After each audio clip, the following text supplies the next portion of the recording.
Le choix de l'arbre. Le choix d'un arbre pouvant résister aux variations climatiques extrêmes du jardin. Ce jeune abricotier est né dans le jardin à partir d'un abricot tombé au sol. Le noyau de celui-ci, enfoui dans la terre, donne naissance à cet arbre, qui a résisté aux variations climatiques extrêmes de son milieu, en particulier à la chaleur et à son air chaud comme celui du sèche-cheveux, et au froid comme ces glaçons versés à son pied. Quelles sont ces variations climatiques extrêmes? Quelles sont les origines de ces variations climatiques extrêmes? Les variations dans l'espace ou sur la surface de la Terre.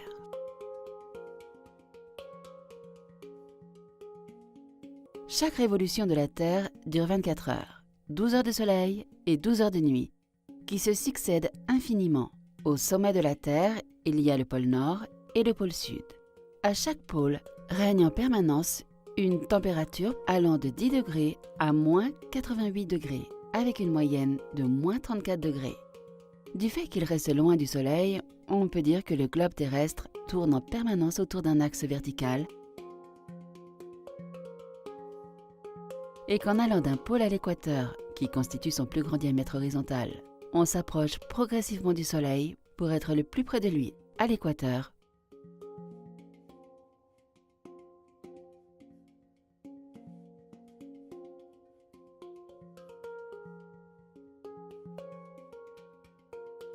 Où règne une température de moins 4 degrés à plus 58 degrés, avec une température moyenne de 24 degrés à 26 degrés.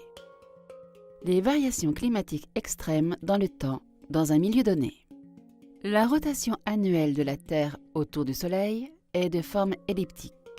Celle-ci peut être divisée en 4 saisons: été, automne, hiver et printemps. On peut conclure qu'en réalité, il n'y a que 2 saisons, été et hiver. Les 2 autres sont 2 saisons de transition où la température va du plus chaud au plus froid et vice-versa. Ainsi, on peut tracer d'une année à une autre la courbe de température en fonction des 4 saisons. Sur un axe XOX', on porte les degrés de température et sur un axe YOY' perpendiculaire à XOX', on trace les courbes elliptiques de température de chaque année. Leur température vacille entre moins 88 degrés et plus 58 degrés. Cela permet de tracer la courbe de température moyenne de chaque année en fonction du temps. C. Les variations dans l'espace et le temps déterminent, selon son profil climatique, le choix de l'arbre dans un jardin ou dans un lieu donné. Ainsi, on peut tracer des lignes horizontales et parallèles délimitant globalement sur chaque hémisphère 6 zones climatiques. 1. Zone polaire. 2. Zone subpolaire.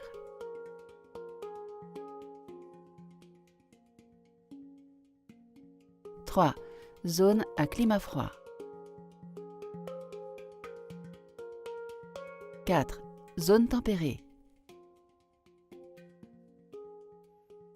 5. Zone subtropicale. 6. Zone équatoriale ou tropicale. Ainsi, on peut déterminer le climat de n'importe quel pays sur Terre en arrêtant la rotation du globe terrestre de façon que le pays en question soit en face de nous.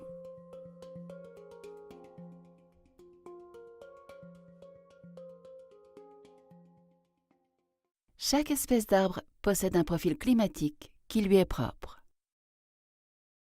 On peut ainsi diviser les arbres en 2 groupes. Ceux qui s'acclimatent à un climat chaud comme ce figuier de Barbarie d'en face, qui supporte une température allant jusqu'à 50 degrés.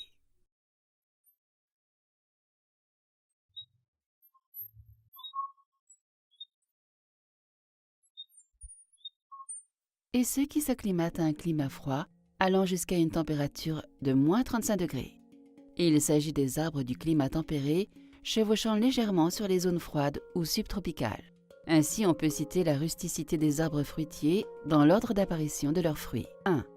À moins 12 degrés pour le néflier. 2. À moins 12 degrés pour le mûrier. 3. À moins 30 degrés pour le cerisier. 4. À moins 25 degrés pour l'abricotier. 5. À moins 15 degrés pour le figuier. 6. À moins 20 degrés pour le pêcher. 7. À moins 30 degrés pour le brugnon. 8. À moins 35 degrés pour le pommier.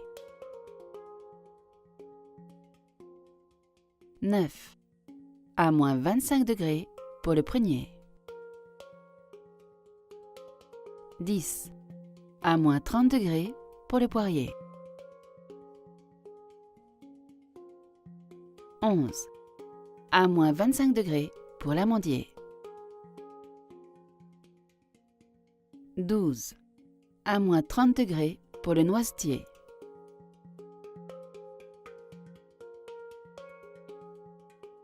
13. À moins 18 degrés pour le plaque-meunier. 14. À moins 25 degrés pour le cognacier. 15. À moins 12 degrés pour le grenadier. 16. À moins 25 degrés pour le noyer. 17. À moins 12 degrés pour l'olivier. 18. À moins 9 degrés pour les agrumes.